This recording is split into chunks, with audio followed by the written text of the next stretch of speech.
chiropractor. It tells the story from a patient's perspective as well, a CA's perspective. It's people who watch it seem to really be inspired by it. So it was a fun project to go out and actually produce a movie. I never thought I would have on my resume executive producer, but but now it's there. It's there. Right? It was a fun project, so I encourage you to watch it. Yeah, I remember there was like a red carpet event. It was like it was a whole thing. It was a lot of fun. It was a good fun thing. And all of your team was like, this is who's playing me in the movie. Yeah, exactly. Like Holly was in the movie. And, all the different people, the different characters.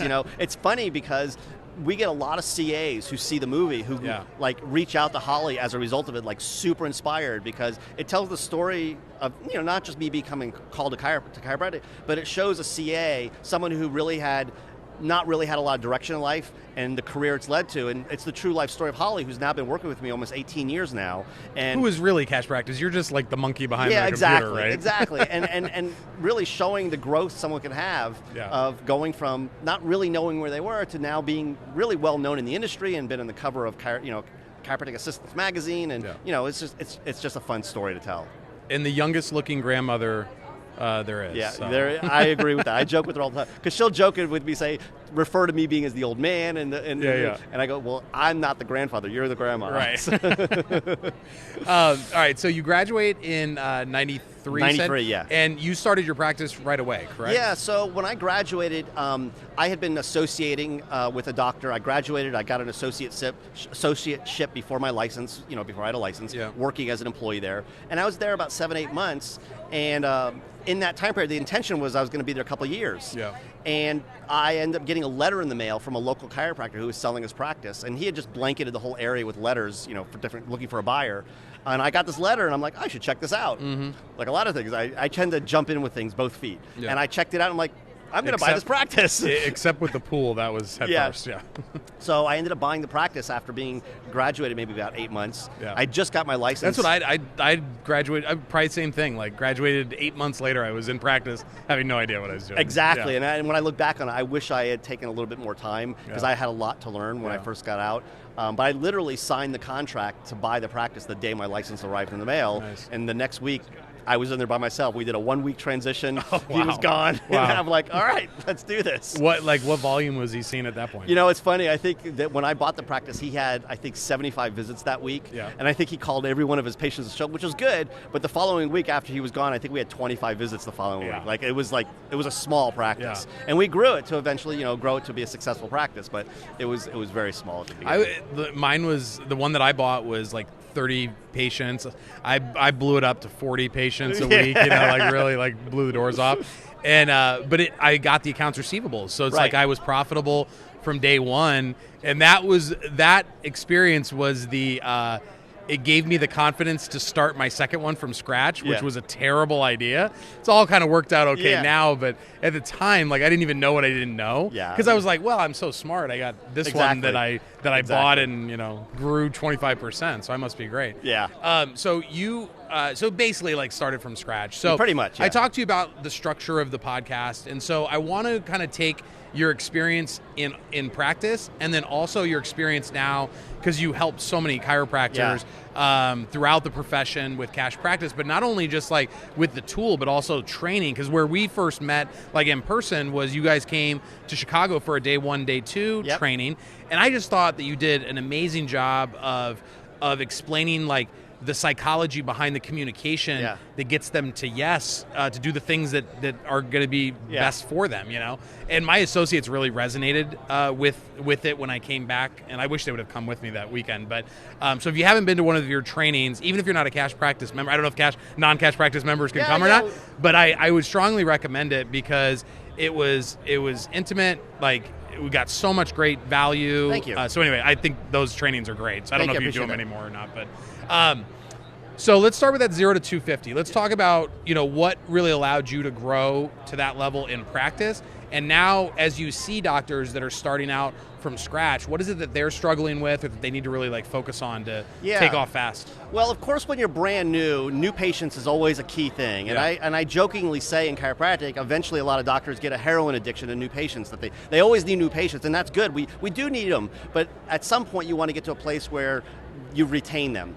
And when you're brand new in practice, what I'll often say is if you're going to build a city, or you're going to have all these people in a city, you got to build your infrastructure. Right. Before you have all the people show up, it's like what's that movie? Field of Dreams. You build the field, they'll show up. You know, if they build it, they'll come. Yeah. In the practice, I really think it's important that you get really clear on the systems you're going to have in practice, so that when you are doing all the marketing and you're doing all these things and bringing people in, you're not spinning your wheels. Right. You're not spinning your wheels. I think, to me personally, maybe that's the engineer in me, I think that's crucial that you develop. Not that you develop, you don't need to do this stuff from scratch. People have figured it out. Right. Systems in place so that when you do have those 5 new patients show up from that weekend event you did, or whatever it is, you're not only seeing one of them at the end of the day, you've enrolled all 5 of them and they're with you 6 months later and they're still part of your practice. To me, that is crucial that you learn that earlier. I can't tell you how many, and I've been in a place now, I've had the opportunity now to literally work with thousands of chiropractors. Yeah. And it frustrates the crap out of me to see doctors who've been in practice for 15, 20 years who still have not figured it out. And it's because they just haven't mastered some of the basics. And you brought up the day 1, day 2.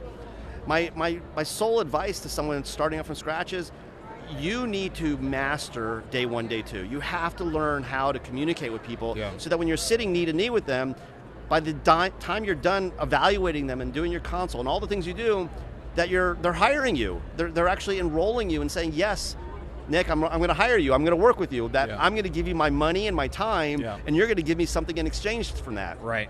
And you're good at that, because if you never get good at that, you can have all the new patients in the world, you can have all the other stuff, but you're spinning your wheels. And I think that's true for all practices, but if you're asking me specifically for the practices that are starting out, you got a lot of time on your hands right now because you're not super busy.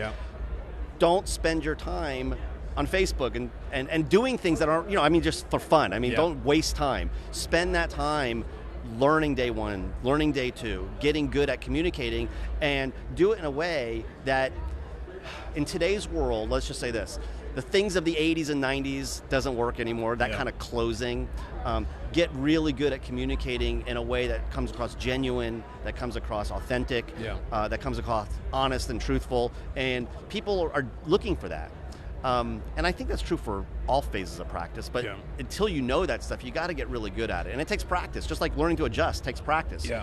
Well, you seem like a measured twice, cut once kind of guy. Like, I am. You spend the time thinking it through, coming up with the systems, laying out the plan. Like, when I was in practice at this stage, I was just chopping down trees and just wasting so much time, because I would go out and get all, like you said, I'd go out and get all those new patients, but then I would just burn through them, and those people aren't coming back. Like, if they decided not to start with you, you're having to go out and get new ones. It's not like you can reconvince them to like come through your day 1, day 2 again. Right. And I agree with you. I've done a lot of these interviews now with docs that really started fast, and when I was in practice, I don't feel like there was as much. Maybe I just didn't see it, or maybe it wasn't at Logan, but there wasn't as much like the coaching groups in the schools, like teaching before they graduated. And I would have loved that. So I would have loved that like business side of it. I didn't really care that much about like the adjusting clubs, but I would have loved the business side of it, right? And a lot of these guys that do that, regardless of what the system is, it's the fact that they have a plan. Because they all train on day 1, day 2. They all have their way. They're all pretty similar. But when they hit, number 1, they have the support system around them. There's a coaching group around them. But number 2 is they already know, basically, even if they're only 70% effective, it's better than my 7% effective when I was just figuring it out on my own. And I was the same way. I was figuring all this stuff on my own. And you talk about this measured being planned. A lot of it was trial by error, trial by fire. But the key thing, one of the key things, the thing I look back on is that we would reflect on the experience. Like, if I had a consult that went great, I would reflect on it, what was so good about it. Or if I had a report of findings that didn't go so well, I'd reflect back on it and say, what did I miss? What did I say wrong? What could I have done different? And then when I started recording myself and going back and listening to what I was saying, or putting video up, like on right now, and go back and watch yourself, all of that, you become your own worst critic. Like, you become like, oh man, I'm stuttering, I'm saying wrong words, I'm minimizing things, I'm doing things that I shouldn't be doing, and you watch yourself. I'll tell a funny story. Back in the day when I was learning to surf. I'll be the decider if it's funny or not. Okay. So I was learning I thought I was a good surfer. Like, I thought I was good. Sure. Okay. And then this is back in the probably like 1992, something like that. We bought one of those giant VHS video recorders that you put on your shoulder, back in those. And my girlfriend at the time, my girlfriend at the time, comes to the beach with me with a video camera and sitting on the beach and says, "You got to film me surfing." And I'm all excited to go watch my video, and I'm like, I suck, man. Am I doing this wrong? I'm doing that wrong. My weight. So, but watching that, not only did I realize I sucked at the time, but it gave me the feedback to go, oh, I need to change this. I need to change that if I do this. My timing's off here. And suddenly, my surfing improved tremendously. And just that self-feedback of seeing yourself, and I encourage doctors, do that. I mean, even if you're practicing with your CA or by yourself or with your significant other, practice that stuff. I think people are really scared to watch themselves or listen to themselves. And did you just naturally have that, or is that something you just kind of like had to get over, or you just were never really that worried about it? I never got worried about it. You know, me personally, not so much. I love feedback, and almost to a fault where even after this interview, I'll come to you and say, how'd I do? Like, is there anything I could have done better? That's just my nature to ask for feedback.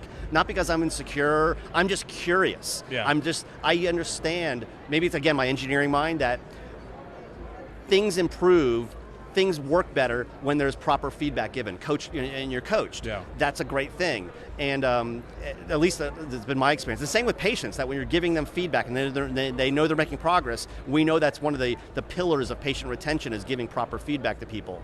And so anyway, the point being is that, no, I wasn't afraid of it, but if you are, get over it. Just record yourself. I agree. Like, because after you've done it 10 times, it's just the first 10 that you're going to dislike, and the 11th one, you're just like, oh, it's just normal, right? Like, when you hear yourself, like when I listen to this podcast, now it's like my voice is just my voice, but when you listen to it the first time, when you hear yourself on tape the first time, it's just like, oh, is that what I sound like? You know, anyway. It's true. All right, so laying that foundation, totally agree.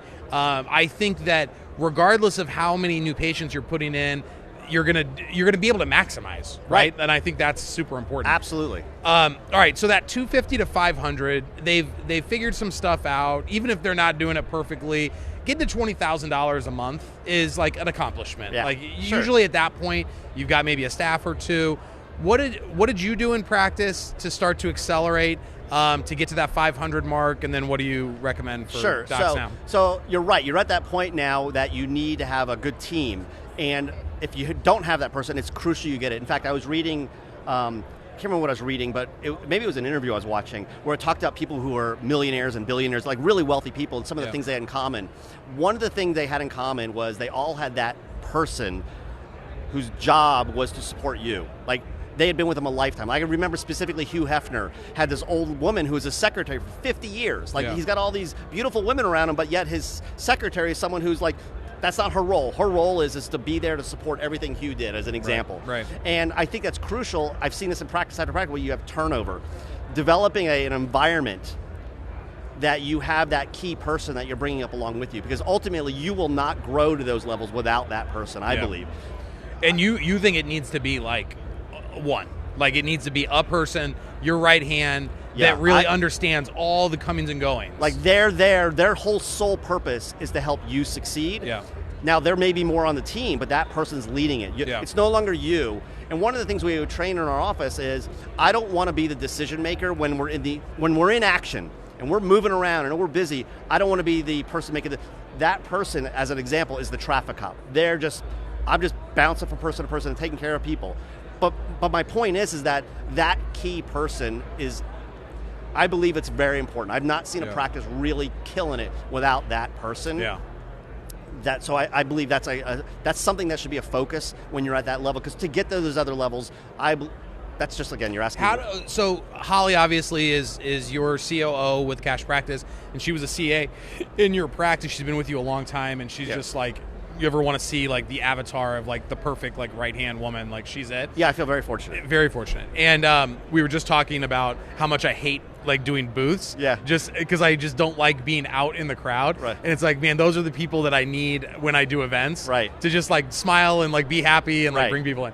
So did you just I guess not so much like how you found 𝗕𝗄𝗄, because that may have just been happenstance. It was. But how did you develop her, or how did she develop as you grew? Because it went from your office to Cash Practice, and you guys have a huge team now. We have a huge team. What you're talking about now is, how do you develop leaders? How do you develop someone who'd become a leader? You're right. It was happenstance that I found 𝗕𝗄𝗄, that we connected. It was just an accidental interview.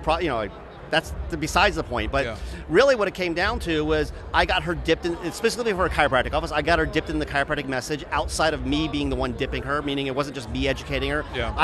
And she tells the story all the time. I took her to her very first Parker seminar way back in the day, and that event kind of lit a fire in her to learn more about chiropractic. And then, but what I personally did is I made a point to constantly invest in my team. And what I mean by that is I don't mean just taking them to trainings, but listening to their ideas, creating an environment that was friendly to them. One of the things we're big at Cash Practice is our culture, our employee culture. And we have employees that have been with us for, Holly 18 years, and we have people 17 years, and 15 years, and 10 years, and 5 years, and just this longevity. Where does that come from? It comes from creating an environment that people just absolutely love. And you got to get familiar with what drives people to love their environment and cultivate that. One of the things, for example, in our core values is no gossip, as an example. One of our core values of the company is absolutely we have a zero tolerance for gossip. Why? Because gossip is the cancer of a healthy environment. So you develop an environment and then you invest in the people. We send them to trainings that are not just chiropractic, but outside of chiropractic. We'll send them to trainings that are just business related, just people skill related. And you listen to them and you cultivate that relationship and you empower them to take on leadership roles. I'll give an example. I was talking with a doctor recently where he's trying to do that with one of his team members right now, and immediately he was asking some questions about helping that process along, and I could immediately see one of the things that came across was there was no clear division of what authorities different people had. Like asking this one CA, for example, like what authority she had over the others, and there was a real gray, like it was fuzzy. And how do we do that? Let's get clarity. Who has authority to do what? Who answers the who? That type of structure in place. I don't know if I'm answering the question exactly the way you want to answer it right now, but cultivating that person to, well, part of it also is they have to also want it, right? You can't force it upon someone. It's got to be something we know there's some people that's what they want to do, and some people it's just not their gig. I wish I could remember. I think it's good to great, maybe, but or maybe it's traction. But it's like they have to want it. They have to be able to do it. And then there's a third one, but like wanting it and having the skill set to actually do it. Because like if you put Holly into a position that does not match up with her skill set, no matter how much she wants to be good at it, over time she's probably just not going to be good at it, right? Yeah, that's true for all of us. Like for anybody. Like if you want somebody to be an accountant that's like super outgoing and is not detail oriented, it doesn't matter how much they want to be good at an accountant, they're just probably not going to be that. So true. And it's interesting you say that our company, one of the things we do every year is we have everybody take personality tests. And we do a whole training around each person's personality, what kind of ways they like to be communicated with, how they best communicate, so that someone who's an analytical person might be bottom line, get to the point, and to someone who's not like that, they may feel like, man, they're being an asshole to me. Like, so we want to know the different communication styles. Well, it's interesting. We talk about the different departments in our company. Some do merchant processing, which is like the banking stuff we do. Very detail-oriented people. All of them have very similar personalities, and all the people in the sales department have a very different personality. And getting to know that stuff, that's part of the process, Which ones do you like? Do I like? The personality test. Oh, that's a better question for Holly. I don't have them memorized which test. They do the ones with the enneagrams. We do the ones that, I don't even know the names of them all. But when we organize it, what I find fascinating is it just naturally we find common personality types in different departments and different job descriptions. And there's one that I like, or there's two that I like, PDP and 𝗂𝗶𝗶. And PDP is what Chiro Matchmakers does. That's what they do. They have like the license for it.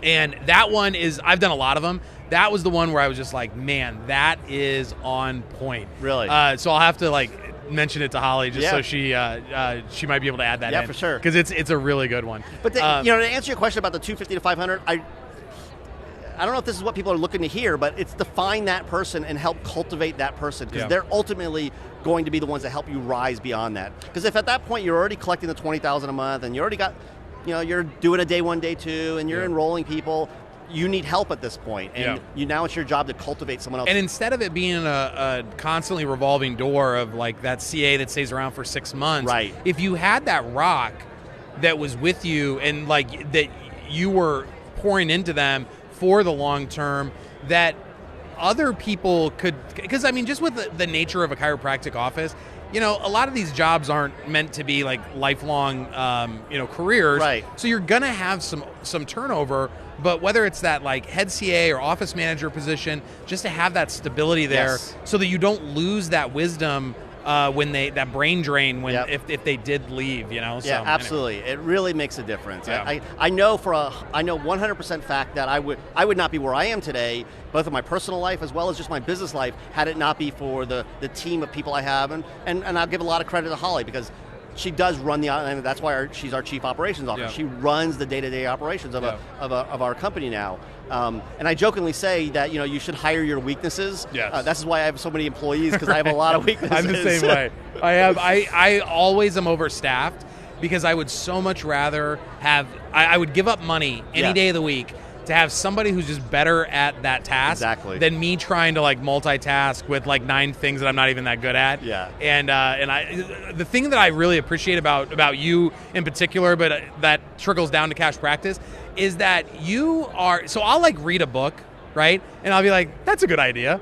And then I move on to the next book, right? I don't always implement like the thing you're supposed to do after you read the book.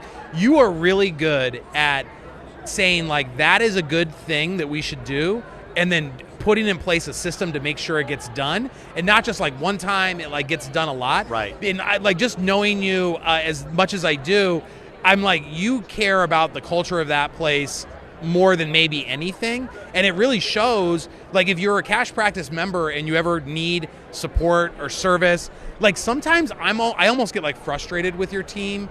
Not so much now because I know them, but before, like when I was just in practice, I'd almost get frustrated because I always want to like get to the point, and they're just like so nice. It's like, come on, let's get to it, you know. So I do appreciate that, and I wish that I had more of that where it's like we're always so busy with stuff, we don't take time to focus in on building that team up, and I think you really do, and that's why you've had such longevity with a lot of those clients. I appreciate you recognizing that, and I think in today's world it's even more important. In fact, there's books being written now about how, you know, your service and that type of thing is so much more important, that because most likely your product is a commodity these days. There's so much stuff out there now that really, to separate yourself, it really comes down to the human relationships and that interaction. And you know, so many times, you know, people will try other companies or do other things, and they're back because of the fact that it just wasn't. I didn't feel the same talking with their people, and it's really, really important. So you know, circling back to the 250 to 500, you know, that I think is it's a really important thing. So you know, starting to put into place the culture, and building up that key role. And I didn't know that to begin with. I'll say, when I look back on what took me from, you know, the 0 to 250 to 250 500, it was really understanding that, and I guess this is going to play more into the Cash Practice side of things, is that if I was to give credit to some real specific systems, it was really not just getting good at day 1, day 2, because you could do a great day 1, day 2 and still have only people sign up for 10 visits. That's not going to build a practice. But was getting really good at putting patients on long-term care plans. And then stumbling into the idea of auto-debiting their payments. We didn't know to do that to begin with. That we didn't know that would affect our retention. But those two things, when I look back on it, that's really the thing that really skyrocketed us. And looking back on it, I have some lessons that I've learned from that. But that was it. It was putting people on care plans, doing monthly payments, automating it. That's really what really allowed us to really grow. It just allows people to stop thinking about money every time they walk through the door. Like, don't let them touch their wallet. Make sure that you got the thing on file. And we didn't even do it for that reason to begin with. We did it initially like, oh, it's just easier for us. Right. Like, it's easier for, we weren't thinking from the patient's perspective. We were just thinking, oh, if we just, you know, give us 10 pre-date, you know, we used to do it with checks, like, you know, post-date checks to us. You're going to sign up for a year of care. Give us 12 checks for that we'll deposit. And then we went to, let's do credit cards, and we'll, you know, key enter it ourselves. And you know, nowadays, you know, with software and everything, it's so much easier. But then it's realizing, oh my gosh, by automating this, the patients are no longer thinking about the money. And lo and behold, here's really where the magic happened for me, is being an engineer background. I one point said, you know, I want to do an analysis of my practice. Show me, I want to look statistically, what are the common things among the people who are with me the longest? Like, who are these people? Are they the moms, the dads, the families? Is it they get the big idea of chiropractic? Is it, you know, what is it they have in common? Is it their socioeconomic status? Is it their education level?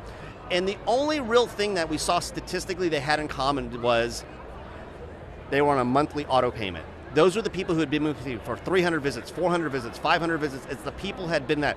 And what really blew my mind is I had people who got the big idea of chiropractic and were on these plans. I also had people who had really still not really understood what chiropractic's all about. It's still for their neck pain, and they're with me for years, and they're still coming in. And what even blew my mind even more was when we didn't have patients on monthly payments, there were people who got the big idea. Like they literally, you saw the light bulb turn on in their head, and yet they weren't coming in anymore. And it really shocked. I was like, wait a second, you mean people get the big idea and they're not here, and there's people who don't get the big idea and they're still here? That's how powerful the payment system is. That the way you collect your fees has that big of an impact on retaining someone. And that was a real kind of and you're so in control of that, yes, too. It's an easy thing. And we don't think about it, because we're so ingrained in thinking as chiropractors that we have to educate our patients. Like if they just knew what we knew, what's the saying? They would do what we do, right? And I think it's a great saying, and it's true, people need to understand chiropractic, but that's not what gets them to stay with you. That's part of it, but it's not the only, it's one of the 4 pillars of retention, but it's not the key one. The key one is care plans with auto debiting, and by that will take you to those high levels. Nice. All right, so the next stage is 500 to $1 million. This is where, you know, a lot of people get stuck. Just for context, you started you bought your first practice in '93.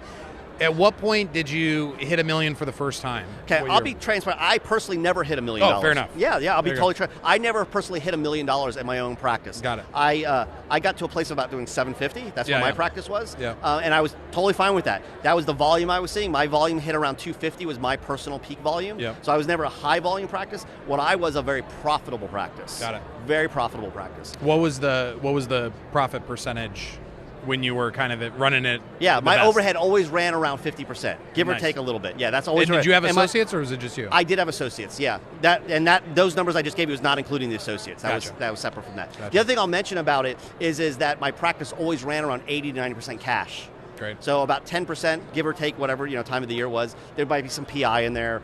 There was a little bit of major med in there. It was always running about 80 to 90% cash. Got it. So for the ones that you do see now, going from that 500 to $1 million, what do you think is, like, we've started to work on the culture, we've got the systems in place. Yeah, so now when we interview the doctors, and there's a lot of our clients who in practice are doing way better than I ever personally did in practice.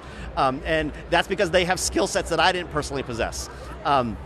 So with the things we see in common, they all have a very clear vision on what they're doing. They're very clear about what they deliver. What I mean by that is that we often see, and this is one of the observations I'll see in practice, where these $1 million plus practices, one would say one could argue, they're all subluxation based.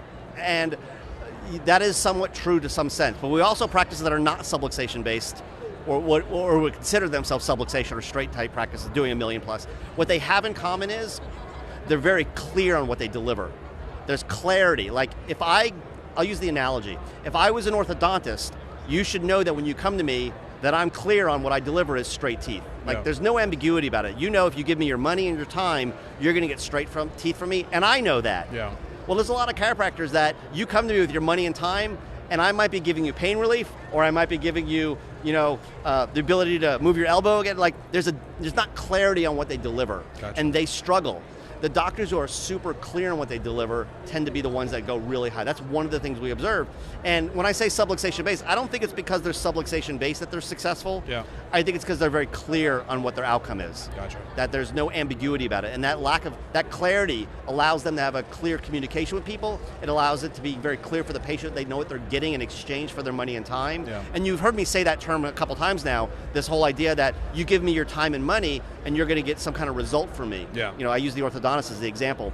That's really the exchange that's happening is that doctors need to know that when a patient's sitting across from you and they're saying yes to you, and I ask the question, what are they saying yes to?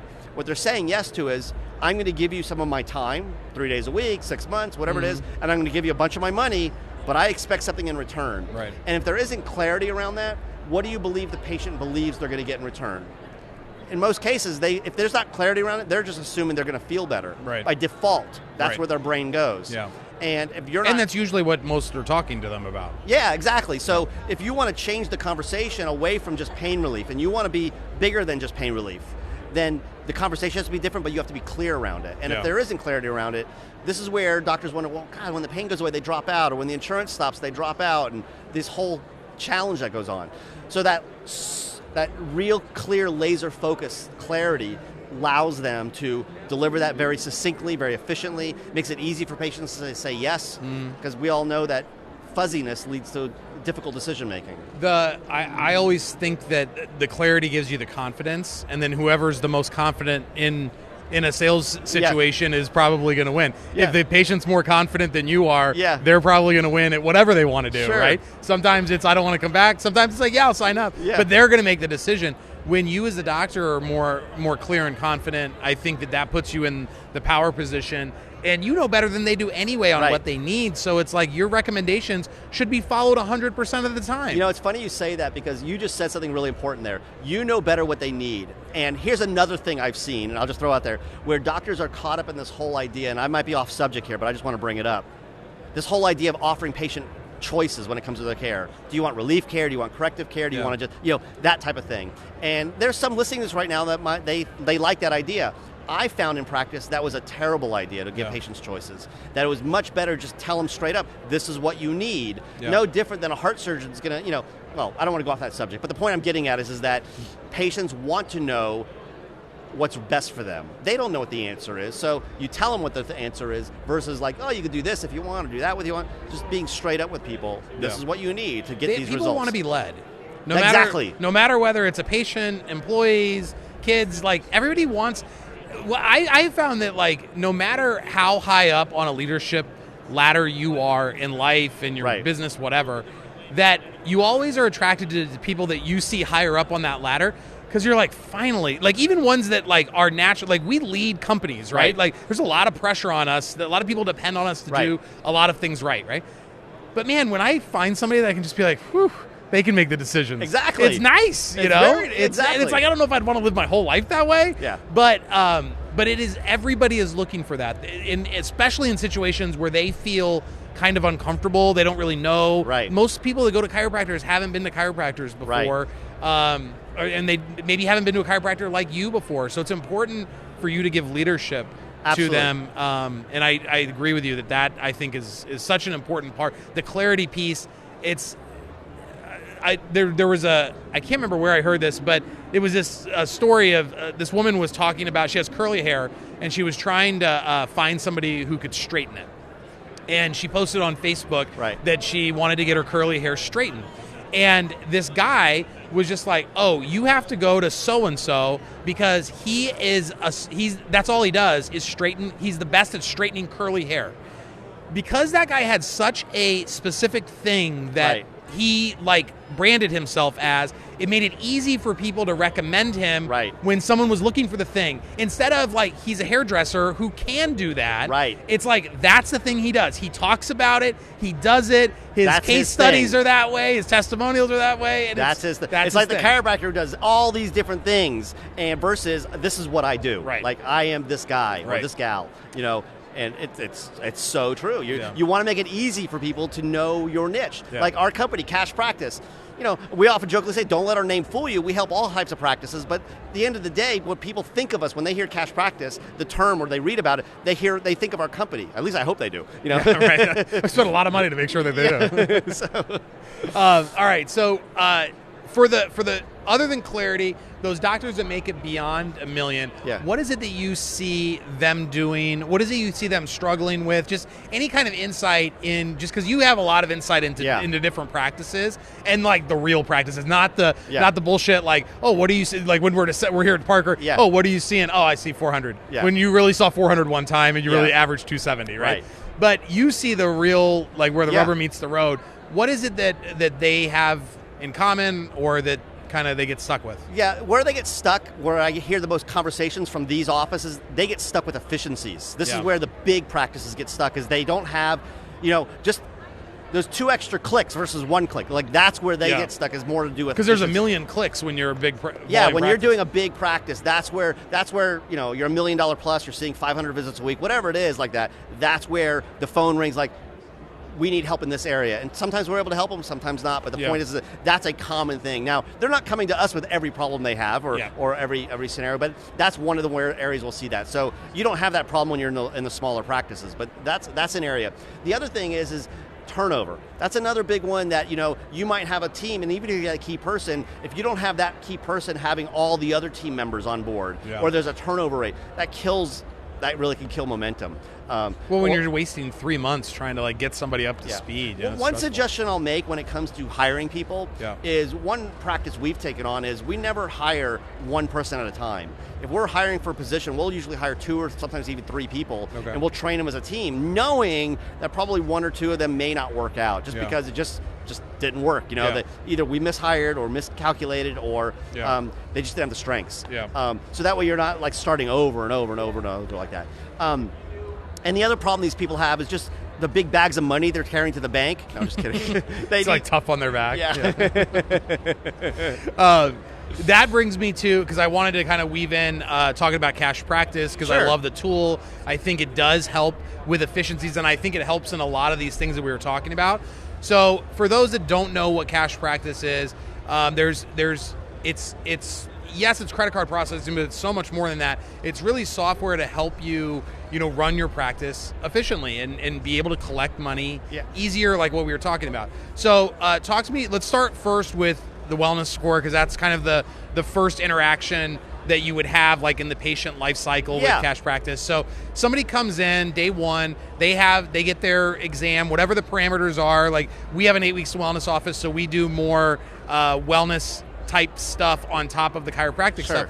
But then you're able to put it into the software, spits out a really clean, nice looking, colorful report card. Basically, yeah. And give us some insight into that and how they can use that. Yeah, for sure. So, to give a broad umbrella stroke of Cash Practice, and specifically going into the wellness score, what it serves is, what we share is that the platform itself is really to help build patient loyalty. Yeah.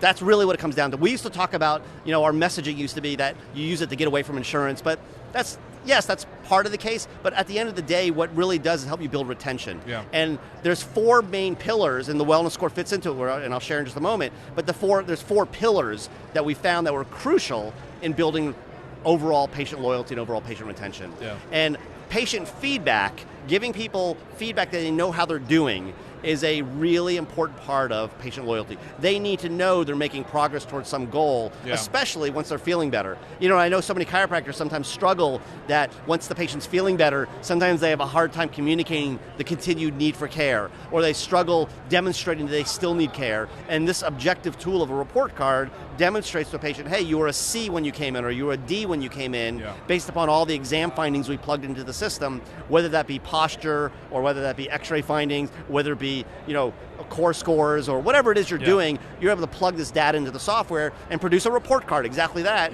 And you say to a patient report of findings, you're a D.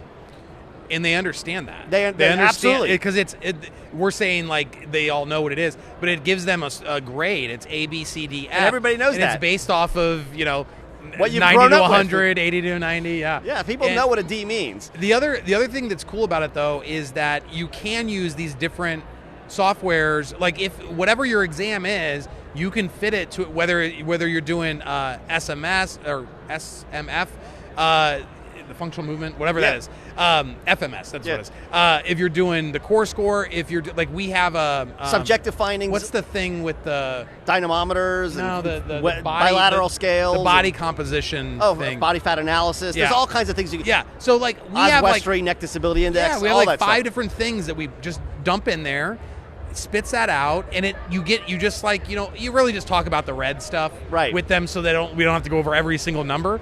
But that's what people are worried about is and it gets them to be serious about it when their hip to waist ratio is terrible, because if you didn't measure it, if it wasn't on that sheet, you're not going to talk about it. Right. It's interesting that if you don't have something to take the conversation away from symptoms, the focus is going to be on how they're feeling, especially a new patient, the symptoms, versus as soon as you show all these things you measured and they see how poorly they've done, the conversation is no longer, what are you going to do to get rid of my neck pain? It's going to be, what are you going to do to get this D to an A? What that becomes the goal. Right. So it just changes the conversation that you have. And now during the course of care, along the patient life cycle, during re-exams, you redo these tests, and as we normally do, and then you show them how they progressed. Oh, you went from a D, you're now a C+.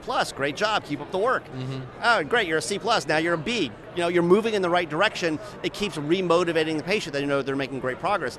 Not only that, we all know we have patients who go home and the spouse is questioning what they're doing, and they bring that report card home to their spouse and go, yeah, I went from a D to a B.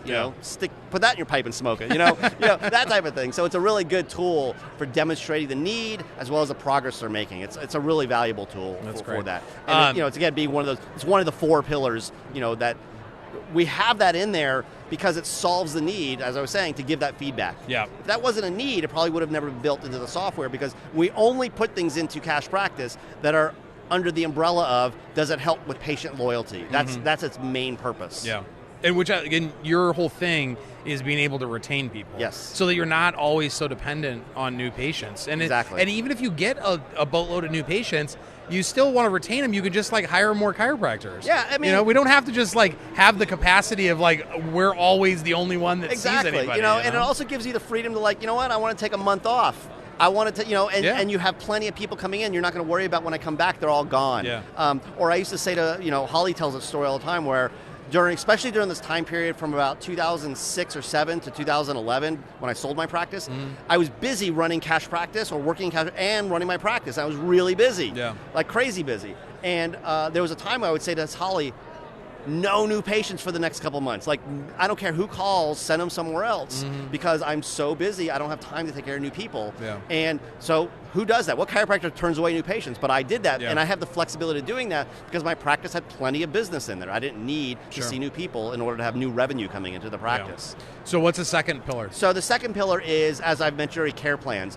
Putting people on a long-term care plan, whether it be 4 months, 6 months, 8 months, a year, but right from day one, doing a care plan, especially if they have insurance, to incorporate a care plan that includes both their insured and non-insured services. Yeah. So if you're doing 40 visits over 6 months and 15 of them are covered by insurance and the remaining 25 are not, you're building that care plan right from the beginning, and that's what they're enrolling in. Yeah. A couple things I'll observe that do not work.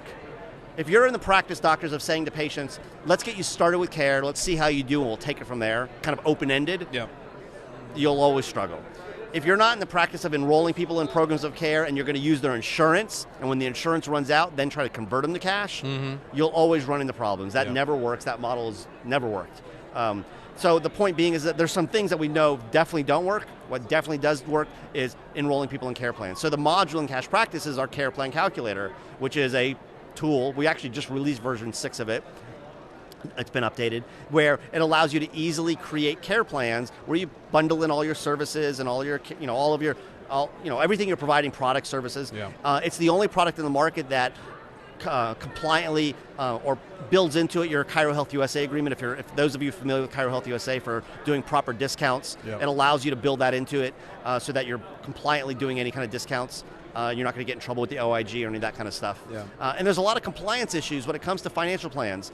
I often see this, especially on Facebook, where people are asking each other for advice, and there's so much misinformation in our industry about how you do care plans, the financial aspects of it, the way you discount. There's a lot of compliance things doctors need to be aware of, and I'm not here to scare anybody. I'm just simply saying that you want to do it right because it's the second leading reason doctors end up in front of their state boards. The first leading reason is sexual harassment or sexual abuse, sexual misconduct. That's the leading reason doctors get themselves in trouble, either with state boards or malpractice companies or malpractice cases. The second leading is over finances. Yeah. So you got to make sure you're doing your finances right, and that's our expertise. It's become our expertise. The cash plan calculator is also so easy for staff to use. Yes. And it's it's a nice, concise way to be able to show people what it is that what they're getting. Yes. So we took into one thing that I meant to mention earlier that I really learned when I went to the day 1, day 2 training was that you really kind of beat it into my head. Get the time commitment first. Get them to say yes, I can do that. Before money. And then you talk about the money. And so by doing that, we had to go away from the cash plan. We used to take that sheet in. Now we have just a custom sheet that doesn't have any money on it. And it just says, here's what our recommendations are. Then they say, yes, that works. And we just go in with a sticky note and we put it down, we write out the numbers for them. Here's what it is. Here's what it is if you do prepay. Here's what it is if you do the 3 payments. But then when they have to sign the paperwork, it's all there and it's so clear for them, and it's broken down piece by piece. And in Illinois is a big insurance state, so and especially Springfield because it's just kind of like blue collar. So we have to make sure it's very clear. It's just easy. It's easy for us to do, and then it's easy for them to understand, which is like really important because you do not want there to be lack of clarity when it comes to the finances. Absolutely. Man, that is the worst. Absolutely. And you brought up something about this whole thing about time before money, and that's crucial. That is one of the key concepts we teach is as I said earlier, a patient's giving you their time and money in exchange for your outcome that you're going to that you're saying you can help for them with. And in the day one, day two process, as you're saying, we teach you get a very firm yes on time commitments before money. And then you're right, the clarity around the money. The other thing I'll mention about why money's so important, or why doing it properly is so important, is that 90% of people, in America at least, make their financial decisions based upon a monthly amount. Right. Like if you and I were walking a car lot, you and I are in a position where if we were buying a car, we'd probably write a check for the car. But most America out there is not in that position. They're making their decision to buy a car based upon the monthly payment. Yeah. In fact, if you and I were standing out in front of a car lot and surveying the people walking on and saying, how do you plan on making your decision? Is it based on the purchase price or the monthly payment? 9 out of 10 people are going to say based upon the monthly payment. And the reason I bring that up is because when you do your care plans with patients, it's really important that you show clearly a affordable monthly payment. Because that is the financial language people use to make their decisions. When it comes to buying expensive furniture, when it comes to buying homes, anything that's of significant cost, they make their decision, most people, on that basis. And this is why, one of the reasons I'm a big proponent of not doing prepay only. A lot of practices like, I want to do prepays, and great, they're awesome to get, but the challenge is you're trying to get people to do something they don't normally do. And anytime you do that, that's where you have to use all these sales tactics and things of that nature. That was another thing that I took from the training was, and I hate to give away all your secrets. That's all right, I'm happy to share. Give them away. But you prefer having them on monthly payments because when it comes time for the re-exam and sign up for the next one, you get to congratulate them. They win by getting a lower monthly payment instead of, they don't remember prepaying for the first one. Now you're trying to sell them into a prepay for the next one. And I just like that. And it's like just having that consistent cash flow. First of the month, 15th of the month, where just like boom, that's how we do our agency fees with leverage. It's like you're either on this day, or we used to do every day. There'd be some coming in, and then I finally just was like, why am I doing it differently for this than I do for my office? It's like the 1st and the 15th, and you can set your clock around it. You know what's coming in. You know what's coming on. It's healthier for the practice to have regular recurring revenue like that. That whole thing of transitioning people, I often say, we all know the golden rule, treat others as you want to be treated. I say the platinum rule is using monthly payments, because here's how it works. And I'll give a little scripting here for those listening right now. So if you were my patient, if you had prepaid me, 6 months ago, and it's time to go to wellness care, it's like, hey Nick, you're ready for wellness care, and great news, let's, once a week, and oh, by the way, you got to up again, right? And you got a decision to make. Do I want to buy? Do I want to spend money again? You made a purchase, you used it. Now do you want to make a decision? You have a decision to make. And one of the big things we teach is you want to remove as many decisions as possible that a patient has to make. Versus me saying to you, hey Nick, great news, you're ready for wellness care, your extras have done good, your wellness scores improved, awesome, you're going down to once a week. Oh, and by the way, stop at the front desk, we're going to have you sign a new form, your $300 payment's going down to $175. And you smile about it, you get a little grin. You smile about it because you're getting good financial news along with your good clinical news. You've been used to paying me $300 a month, and now you're going down to $175. It just becomes an easy transition. I hadn't heard anybody really do it that way, and I just thought it was a really smart ninja It works move, really well. Really, that's what took us from a PVA that was in the lower numbers to where my PVA was well over 300 visits by the time I sold my practice. So anyway, that's a good PVA. Yeah, it's pretty good. It's 24 times the national average. and with the super high conversion rate too. Yes, over 90% conversion. Those are two good numbers. It wasn't always like that. Those are things you learn after a while. So that's the nice part about coming to one of the trainings is that you get to jump to the end. And that's what I wish I had done when I was first in practice. I'm the same way. I wish I had done. I wasted a lot of time not doing that. All right, third pillar. Third pillar, that one's pretty straightforward. It goes along with the care plans, and that is auto-debiting your payments. So our third pillar is our auto-debit system, and you brought the credit card processing. We've kind of gotten known as people say, oh, they use it for credit card processing, but that's just a small piece of what we do. It's it's 25% of what we do. It's a piece of the puzzle. But we added payment processing in the system because I wanted an easy automated system for taking our care plans and automatically enrolling people into, where in one easy step, and we talk about clicks and making it easy, literally with our system, one click, or 2 clicks maybe you'd call it, you're able to charge the initial payment they are making, it schedules all the auto debits, it actually produces the care plan that they're going to sign. It also assigns an email campaign from our 4th system, our 𝗕𝗃𝗲𝗃 system. You do all of that in one fell swoop so that it becomes really efficient for you. And in order for us to have a payment system, because you go to your bank and get a recurring payment system. I mean, everybody offers, there's a lot of people that offer recurring payments, but none of them did what I wanted, which was all integrated under this one umbrella. And that's ultimately what it does. But it lets you do all payment processing, whether it be online payments, mobile payments, recurring payments, one-time payments, anything payment-wise, it'll handle for you. It's a very robust payment system. That's why I'm like, man, if you're gonna be doing, if you're gonna be using the Cash Practice like software pieces, it makes no sense to not have your processing with you as well, because it's all so integrated. And I'll just mention, someone listening right now is going to be, what are the rates and what does it cost? Let me just say this right now. The merchant business is a super competitive business. There's a million companies doing it, and everybody's calling you every week to say, I can get you better rates. The bottom line is it's super competitive. And just tell us what you have, and we'll make sure we're going to do better than what you currently have. We have really good standard rates. I would say super competitive. We're probably better than 90% of them out there because with the leverage we have with the bank. No pun intended with the term leverage, but with a lot of leverage. But nonetheless, if you come to us and you have something better somewhere else, we'll take that to the bank, and we're typically able to even beat what you currently have. So, and again, I have no idea where I just don't focus that much on that, because it's okay, you'll drop it 0.2%. And here's the thing: we end up tripping over dollars to save nickels. That's what I'm saying. That's what ends up happening. It's just so unimportant in my mind when it comes to worrying about the processing amount, and or the monthly. Whatever the monthly fee is, to me is worth it, because again, it's just seamless for me. It's easy for my team.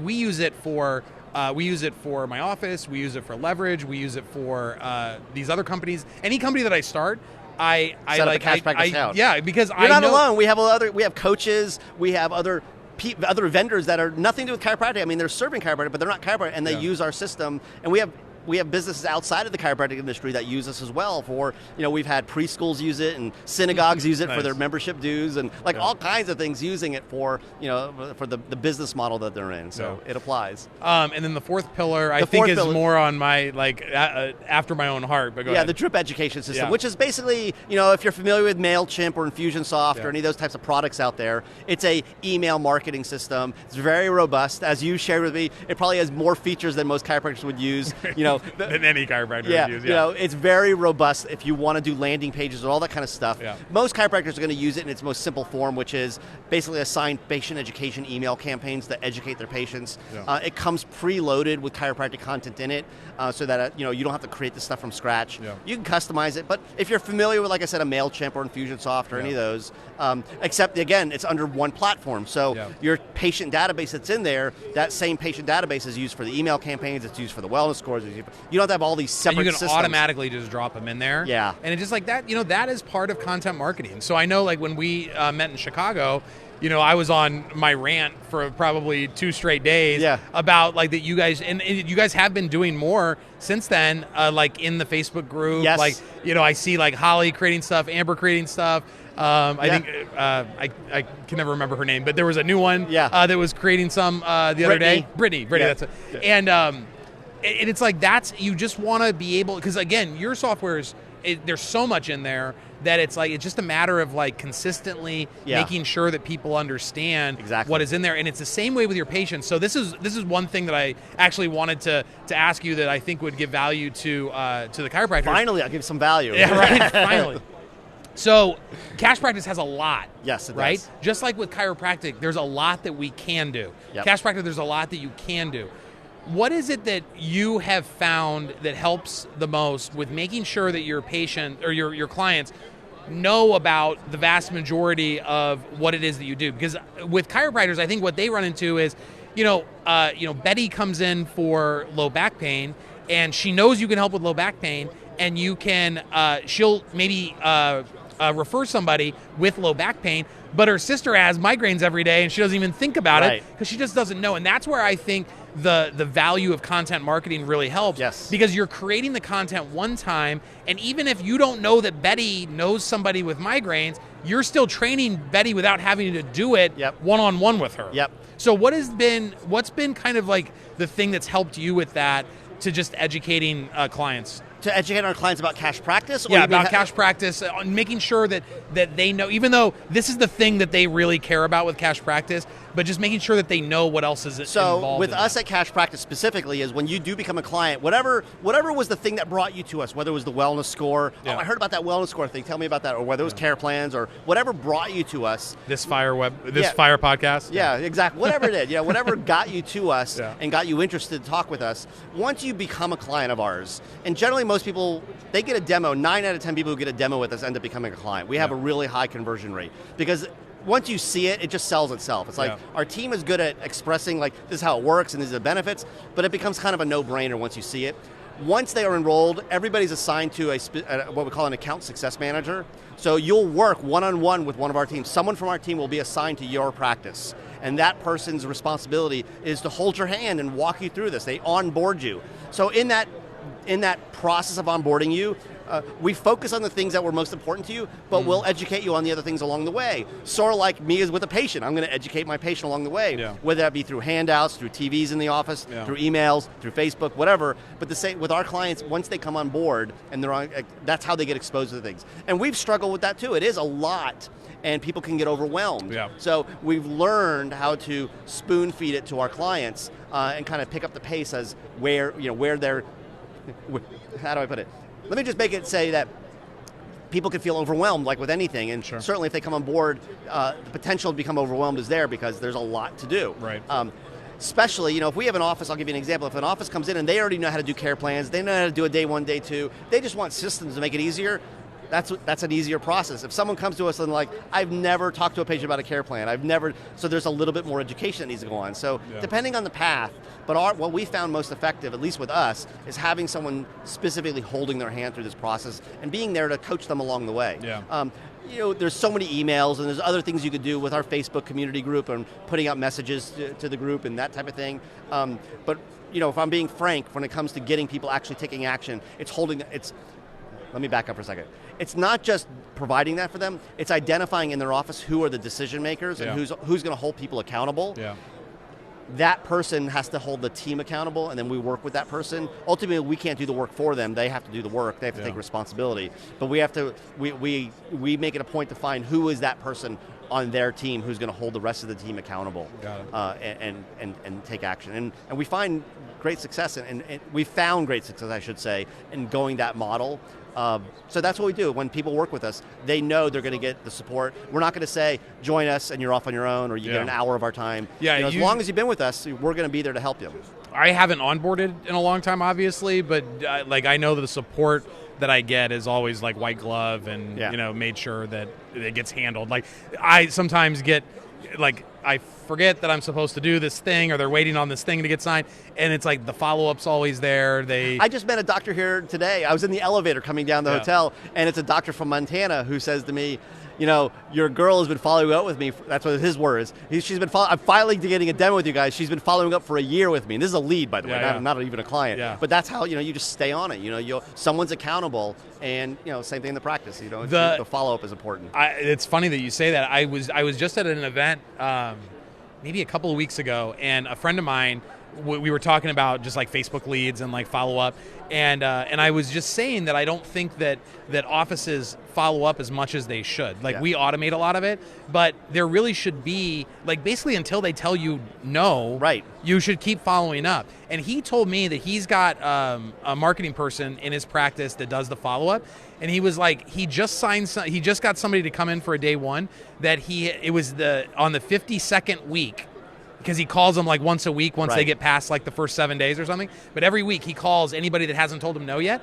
And on the 52nd week, this guy said and made an appointment. And it's that is a testament to how many touches sometimes it takes to get certain people. They say the average now is 16 or 17, but there are people that come in on the first touch. That means that there are people that it takes 50 touches to get them in. It does. And it kind of, and this is why we have people that they like doing that at their job. Yeah. I personally could never do that myself. It's like, it's just not my DNA I'm bad to do about that, it, yeah. right? But to have people who are doing that, it's like literally this guy that was talking to me today, he met us a year ago, and he's like, here we are following up, right. and I'm finally, all right, come over to the, come over and talk with us, and but the point being is that, there's a lot of follow-up work, and that's true in practice too. Sometimes we go do an event, we're like, I didn't get them all. Well, duh, well, you called them once, and this is the importance of building lists, right? Building, your value of your list is powerful. I mean, it's really important. And I remember, this is many years ago.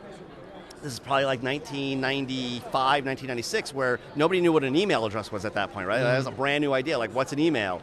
And we started collecting email addresses at the time only because I'm super budget oriented. Like I want to keep things in marketing and all expenses. Like I'll give you an example. When I first bought my practice, the first thing I did is I assumed some loans that the doctor had on equipment. First thing I did was call up those companies and renegotiate the loans and manage my cash flow, like get the payments down and all that kind of stuff.